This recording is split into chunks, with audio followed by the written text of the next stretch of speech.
Moments ago, Israel launched Operation Rising Lion, a targeted military operation to roll back the Iranian threat to Israel's very survival. This operation will continue for as many days as it takes to remove this threat. For decades, the tyrants of Tehran have brazenly, openly called for Israel's destruction. They've backed up their genocidal rhetoric with a program to develop nuclear weapons. In recent years, Iran has produced enough highly enriched uranium for 9 atom bombs. 9. In recent months, Iran has taken steps that it has never taken before, steps to weaponize this enriched uranium. And if not stopped, Iran could produce a nuclear weapon in a very short time. It could be a year, it could be within a few months, less than a year. This is a clear and present danger to Israel's very survival. 80 years ago, the Jewish people were the victims of a Holocaust perpetrated by the Nazi regime. Today, the Jewish state refuses to be a victim of a nuclear Holocaust perpetrated by the Iranian regime. Now, as Prime Minister, I've made it clear time and again, Israel will never allow those who call for our annihilation to develop the means to achieve that goal. Tonight, Israel backs those words with action. We struck at the heart of Iran's nuclear enrichment program. We struck at the heart of Iran's nuclear weaponization program. We targeted Iran's main enrichment facility in Natanz. We targeted Iran's leading nuclear scientists working on the Iranian bomb. We also struck at the heart of Iran's ballistic missile program. Last year, Iran fired 300 ballistic missiles at Israel. Each of these missiles carries a ton of explosives and threatens the lives of hundreds of people. Soon, those missiles could carry a nuclear payload, threatening the lives not of hundreds, but of millions. Iran is gearing up to produce 10,000 of those ballistic missiles within 3 years. Now just imagine 10,000 tons of TNT landing on a country the size of New Jersey. This is an intolerable threat. It too must be stopped. Iran is now working on what it calls the new plan to destroy Israel. You see, the old plan failed. Iran and its proxies tried to encircle Israel with a ring of fire and to attack us with the horrible attack of October 7th.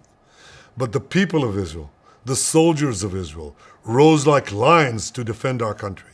We crushed Hamas, we devastated Hezbollah, we hit Iranian proxies in Syria and Yemen. And when Iran directly attacked us twice last year, we struck back inside Iran itself. Yet in defending ourselves, we also defend others. We defend our Arab neighbors. They too have suffered from Iran's campaign of chaos and carnage. Our actions against Iran's proxy Hezbollah led to the establishment of a new government in Lebanon and the collapse of Assad's murderous regime in Syria. The peoples of those two countries now have a chance for a different future, a better future. So too do the brave people of Iran, and I have a message for them. Our fight is not with you. Our fight is with the brutal dictatorship that has oppressed you for 46 years. I believe that the day of your liberation is near. And when that happens, the great friendship between our two ancient peoples will flourish once again. I want to assure the civilized world, we will not let the world's most dangerous regime get the world's most dangerous weapons. And Iran plans to give those weapons, nuclear weapons, to its terrorist proxies. That would make the nightmare of nuclear terrorism all too real. The increasing range of Iran's ballistic missiles would bring that nuclear nightmare to the cities of Europe and eventually to America. Remember, Iran calls Israel the small Satan. It calls America the great Satan. And this is why for decades, it's led millions in the chants of death to Israel and death to America. Today, Israel is responding to those genocidal calls with action and with a call of our own. Long live Israel and long live America. Our action will help make the world a much safer place. I want to thank President Trump for his leadership in confronting Iran's nuclear weapons program. He has made clear time and again that Iran cannot have a nuclear enrichment program. Today, it is clear that Iran is just buying for time. It refuses to agree to this basic requirement of peaceful nations. That is why we have no choice but to act, and act now. The hardest decision any leader has to make is to thwart a danger before it is fully materialized. Nearly a century ago, facing the Nazis, a generation of leaders failed to act in time. They were paralyzed by the horrors of World War I. They were determined to avoid war at all costs, and they got the worst war ever. They adopted a policy of appeasement. They closed their eyes and ears to all the warning signs. That failure to act resulted in World War II, the deadliest war in history. It claimed the lives of 60 million, including 6 million Jews, a third of my people. After that war, the Jewish people and the Jewish state vowed, never again. Well, never again is now. Today, Israel has shown that we have learned the lessons of history. When enemies vow to destroy you, believe them. When enemies build weapons of mass death, stop them.